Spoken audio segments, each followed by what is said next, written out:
chrétien. J'ai rencontré le Seigneur, j'avais à peu près 15 ans. Et à l'époque-là, il n'y avait pas beaucoup de chrétiens avant nous, il y avait juste ma mère qui était chrétienne. Et mon père, il a amené ma mère en mission. Moi, j'avais fait une expérience. J'avais fait une expérience avec le Seigneur. Mais comme il n'y avait pas de chrétiens, puis moi, le monde s'ouvrait devant moi. Et puis de 15 ans jusqu'à 20 ans, je faisais ma petite vie tranquille. Mon père, il me donnait ce que je voulais. Et à 20 ans, j'ai fait une expérience avec le Seigneur. Il y avait eu un accident vers nous, et en travers cet accident-là, j'avais demandé à Dieu un miracle. Et ça s'était fait. Et mon père, il a fait la même expérience que moi. On est passé par les eaux du baptême. Ça fait 38 ans que je suis chrétien. Et derrière ça, j'ai fondé un foyer. Et puis je me suis marié avec une chrétienne.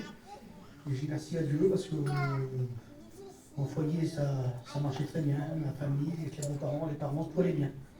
Les années ont passé, mon petit s'est marié. Et dans le foyer de mon petit, il y avait un problème, il y avait un souci. Pour nous, c'était énorme parce qu'il n'y avait pas de berceau chez eux. Et ça a mis des années. Et ça a attristé beaucoup mon foyer, ça a attristé beaucoup ma femme. Et il y a 9 ans en arrière, Dieu a béni. Il y avait un serviteur qui était venu trouver le foyer. Et Dieu lui avait montré que j'allais avoir un bébé. Et comme on l'a su un an après, on était à côté de Paris. Pour nous, c'était vraiment bien. Et je suis parti, au lieu d'aller à la convention, je suis venu chez moi à Marseille, parce que moi, tous les ans, je rentrais en Corse faire mes affaires. Et quand je suis rentré à Marseille, je prends du temps, excusez-moi. Comme je suis rentré à Marseille, j'ai préparé ma marchandise, mes affaires. Et le matin, quand je me suis levé, j'ai fait un AVC.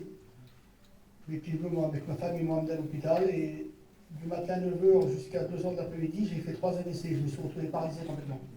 Je me suis retrouvé à l'hôpital, je ne pouvais plus parler, je bégayais, les mots ne sortaient plus.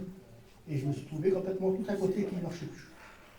Et là, je me dis, bon Dieu, j'étais dans l'hôpital, il y avait Georges Dubé qui était assis à côté de moi, là.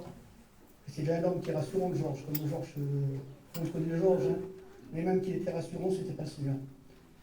Il a prié pour moi, et dans ce lit d'hôpital, c'est pas large un lit d'hôpital, ça fait 80 cm de large à peu près. Hein. Et là, j'avais une vieille tante, quelques années avant, qui était dans une maison de retraite, a prié le Seigneur le matin, elle m'a dit, mon neveu, elle dit, quand j'ai prié le Seigneur, j'ai pas voulu me tourner parce que j'avais peur de le voir. Et ça m'a revenu dans ma tête, j'ai dit, Seigneur. Alors j'ai essayé de bouger, je ne pouvais pas bouger, j'ai essayé de faire une plage, j'ai dit, Seigneur, mets-toi à côté de moi. Et de là, Dieu m'a sorti de là. Je dis merci à Dieu pour ça. Mes petits, c'est ma petite que le portail est tombé dessus, Dieu l'a béni. Vraiment, Dieu a béni mon foyer. Et comment on passe par des problèmes, moi j'ai passé par un souci, bon c'est encore assez personnel.